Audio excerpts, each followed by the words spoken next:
Bien, vamos a ver. Tengan ustedes muy buenas tardes. Entonces vamos a comenzar con nuestro desarrollo de la clase del día de hoy. Esta es nuestra plataforma educativa Vanguard Room y el curso es de álgebra. ¿Qué estudio vamos a realizar el día de hoy? Funciones cuadráticas. ¿Qué cosa es una función cuadrática? Una función, acuérdate bien, una función es un conjunto de puntos donde la primera componente de cada par ordenado no se puede repetir, ¿no? Ya tenemos nosotros el estudio y el conocimiento de las funciones. Pero cuando me dicen función cuadrática, entonces nos están hablando de funciones de segundo grado. Por ejemplo, aquí, veamos, función cuadrática. Por ejemplo, ¿cuál va a ser una función cuadrática? Observa acá, por favor. Función cuadrática, obsérvalo aquí. Dice, es una función con dominio en el conjunto de los números reales, dominio, ¿ok?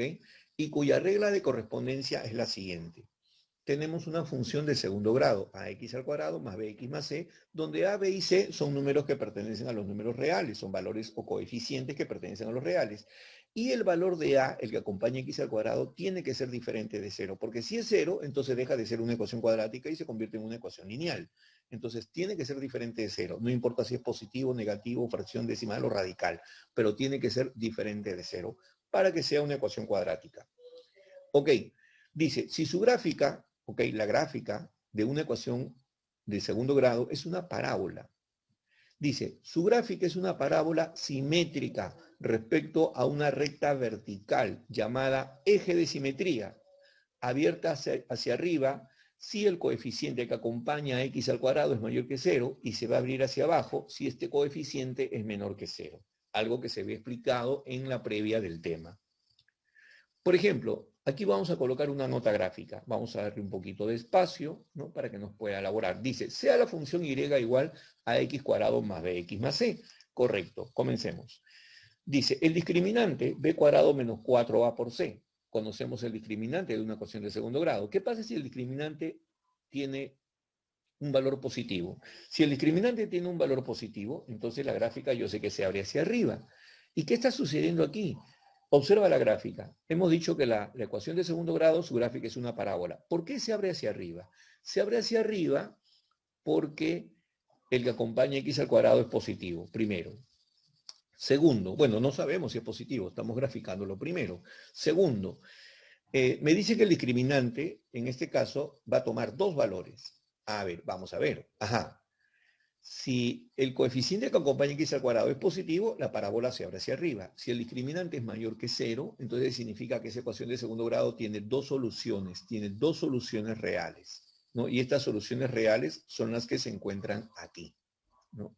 Estas son las soluciones de la ecuación de segundo grado, cuando el discriminante sea mayor que 0. Entonces, con esos valores podemos saber nosotros por dónde pasa la parábola para representarla gráficamente. Ahora, ¿cómo determinamos el vértice?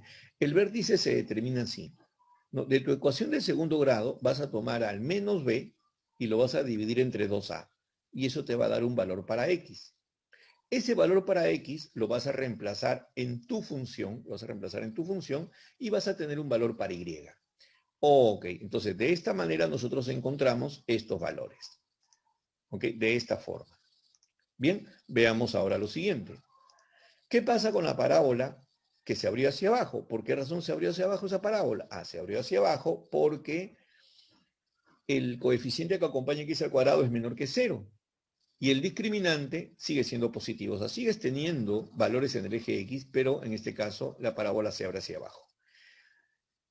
El vértice se calcula así. En el eje X tú vas a tener un valor para el vértice X igual a menos b sobre 2a. Y con ese valor lo reemplazas en la función y ya tienes el valor para y, y ya tienes el vértice. Entonces mira lo que tenemos. Tenemos la función, tenemos el vértice y los puntos en lo que corta.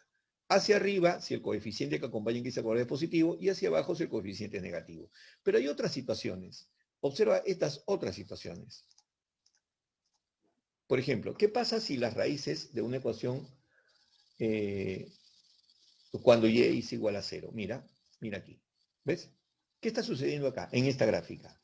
Me doy cuenta que la parábola solo corta o toca el eje X en un solo punto. Cuando eso llega a suceder, es porque el discriminante es igual a 0. Por lo tanto, tendría una única solución para la ecuación. Y se abre hacia arriba porque el que acompaña x al cuadrado es mayor que 0. ¿Qué pasa al revés? igual, el discriminante es 0. O sea, tiene una sola solución. O sea, quiere decir que la parábola o la gráfica corta el eje X en un solo punto. Entonces, ¿cómo sé yo en qué punto lo corta? Utilizas tu discriminante y sabrás cuáles son los valores para X. Vas a tener un único valor. Pero ¿qué sucede en estos casos? Cuando las raíces de la ecuación pasa así. ¿Qué está pasando acá con esta tercera gráfica de esta pantalla? Nos estamos dando cuenta que la gráfica no corta al eje X. Entonces, cuando la gráfica no corta al eje X, significa que el discriminante es menor que 0. Pero eso no significa que no pueda graficar. Puedo graficar, lo que pasa es que la gráfica no corta al eje X. Entonces, ¿qué hacemos? Tomamos un valor para Y igual a 0. O perdón, para X igual a 0. Cuando X vale 0, acá voy a tener un valor de Y por donde va a pasar la gráfica. Entonces, ¿qué sucede aquí? Significa, se abre hacia arriba, significa que el que acompaña X al cuadrado es positivo, pero el discriminante es menor que 0. No hay soluciones reales, la gráfica no corta el eje X como lo que estamos observando. Acá, de la manera similar, ¿no? El discriminante es menor que 0, pero el valor que acompaña X al cuadrado es negativo. Entonces la gráfica se abre hacia abajo. ¿Ok? Entonces tenemos ahí varias formas de cómo representar gráficamente que lo vamos a ver ahora. Veamos aquí. Ok. Acá vamos a ver otras funciones. Ojo, ya hemos visto las funciones cuadráticas. Veamos otras funciones. Dentro de estas otras funciones, vamos a observar funciones pares. ¿Qué cosa es una función par? Por ejemplo, mira, vamos a suponer acá lo siguiente. Mira, voy a colocarte este dato. Observa. Vamos a suponer que la función tiene los siguientes valores. Por ejemplo, la función tiene estos valores. Menos 1,1, ¿sí? El otro valor de la función sería, por ejemplo, menos 2,2, ¿ok? Y así sucesivamente. Vamos a tener varios valores, ¿ya? Que lo voy a borrar en estos momentos. Entonces, ¿qué cosa es una función par, por ejemplo? ¿Qué es una función par? Ahora vamos a explicarlo. Dice, son aquellas funciones que se caracterizan por ser simétricas en el eje Y y se cumple que si X pertenece al dominio de la función, entonces menos X también pertenece al dominio de la función. Ah, ya. Si yo tengo un X igual a 1, entonces significa que también tiene que haber un menos 1 en el dominio de la función. ¿De acuerdo? Si X vale 2, entonces tiene que haber un menos 2. Lo cual indica que la función f de x para cualquier valor de x tiene que ser igual a la función f de menos x. ¿Ok? Vamos a ver de qué se trata esto. Por ejemplo, acá. Esas son funciones pares. ¿Ah? Funciones pares son simétricas. ¿Ya? Y ahora veamos aquí nuestras funciones impares. Mira, veamos acá nuestras funciones impares. Dice, son aquellas funciones que se caracterizan por ser simétricas con respecto al origen. ¿No? Con respecto al origen. No con respecto al eje Y, sino con respecto al origen. ¿De acuerdo? A ver, ¿a qué se refiere esto? Mira, por ejemplo, una función es par cuando tú tienes, por ejemplo, cuando tú tienes un valor de x, mira, escúchame, cuando tú tienes un valor de x, una función es par cuando tú tienes un valor de x, ¿no? Tú dices x igual a 1, entonces la función va a ser igual a 3. Y cuando x sea igual a menos 1, entonces la función también vale 3. Ah, ya. Ok, eso va a suceder. ¿Ves? ¿De acuerdo? Entonces, como x es el valor del dominio, entonces x pertenece al dominio de la función y menos x también pertenece al dominio de la función. Eso es lo que nosotros tenemos que verificar, no encontrar, verificar. Entonces, vamos a ver aquí. Veamos aquí, tenemos un pequeño ejemplo. Mira, acá tenemos un pequeño ejemplo, pero primero voy a explicar lo que son las funciones impares. Dice, son aquellas funciones que se caracterizan por ser simétricas respecto al origen.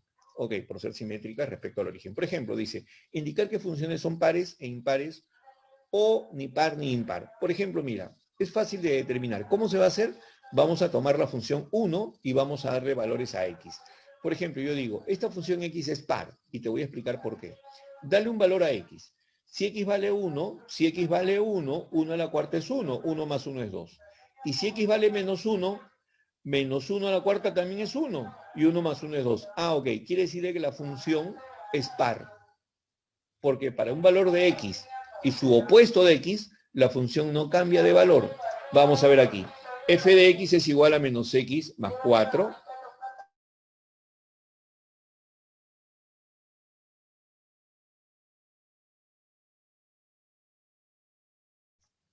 tenemos f de x menos x.